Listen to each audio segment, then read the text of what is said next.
I remember clearly watching every minute of this story I'm going to tell you today as I sat as a 10-year-old in our living room and thinking that this was something off an old black and white sci-fi series. Remember that one? It was called The Land of the Lost. Hi, I'm Chris May, host of This Day in Weather History, a podcast from the Weather Network in Canada. On the morning of May 18th, Mount St. Helens was shaken by an earthquake of a 5.0 magnitude, and it was then that the entire north side of the summit slid down the mountain. This day in weather history. If you missed yesterday's episode, you missed at the end when I said that this mountain, by the indigenous people of the Pacific Northwest, was referred to as Lualaclof, or the Smoking Mountain. But Mount St. Helens, located in the Cascade Mountains, has erupted periodically during the last almost 5,000 years. However, this is a big caveat, by the way, the last active period, you'd have to go back to between 1831 and 1857. So you'll forgive the locals if they fell into somewhat of a complacency regarding the danger of what stood 9,680 feet before this eruption in 1980. This was the year 1980. It was a new decade, and one that was rife with excessiveness.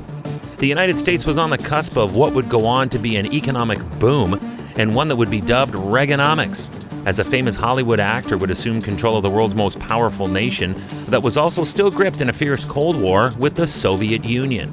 So again, people were distracted by a lot that was going on, and a volcanic eruption was not anywhere on anyone's minds. But that's what makes stories like this so incredible.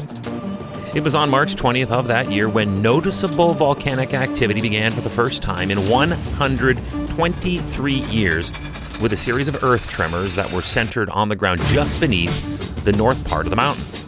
These earthquakes got worse over the days that followed, and a week later, on March 27th, a minor eruption occurred, but this time, a crack in the seams began to open when Mount St. Helens began emitting steam and ash through its crater and vents. I don't know about you, this is already reminding me of the May 7th episode of this podcast when the people of Martinique had all the same warning, but let them all pass. Like in that episode, here in Washington State, small eruptions continued daily, and in April, people familiar with the mountain noticed changes to the structure of its north face. This was now enough for authorities to begin evacuating hundreds of people from the sparsely settled area near the mountain. As is always the case with our delusional species, there were a few people who refused to leave. They never got a chance to regret their decision because what happened next happened so fast, it was over for them before it began. At 8:32 a.m. local time, Mount St. Helens exploded in a massive eruption. It instantly killed 57 people, devastating some 210 square miles of wilderness. So, what happened? It was on the morning of May 18th, this day in weather history, when Mount St. Helens was shaken by that earthquake I told you about off the top of the 5.0 magnitude, and the entire north side of the summit slid down. Okay, pick that up. The giant landslide was consistent of rock and ice, one of the largest recorded in history, as a matter of fact, and it was followed by, and then actually overtaken by, an enormous explosion of steam and volcanic gases which surged northward along the ground at a lightning speed.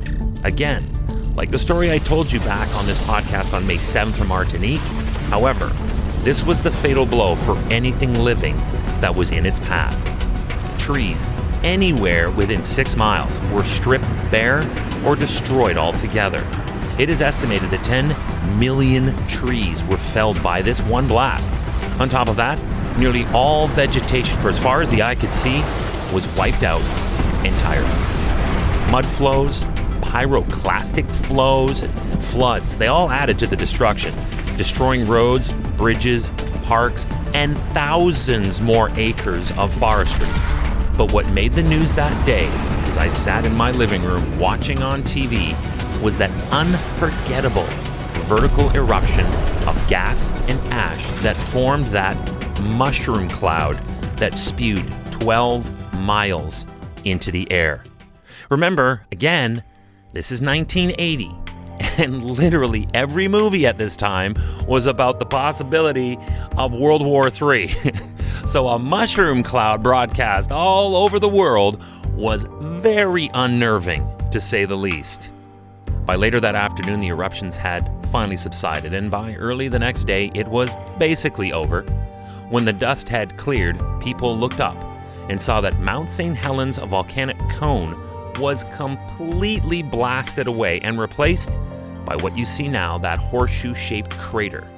The mountain lost 1,700 feet of vertical from that eruption. So where did all of that matter go? It was all over the vicinity, or still traveling through the atmosphere from this blast, this day in weather history. Tomorrow is May 19th, and this could have been Deflategate, or Spygate, or the 2 Super Bowl losses against the New York Giants, or Tom Brady being discarded by the Patriots only to win the Super Bowl with the Tampa Bay Buccaneers the next year. But no, tomorrow's story is an even darker day in the history of New England. On this day in weather history, with me, your host, Chris May.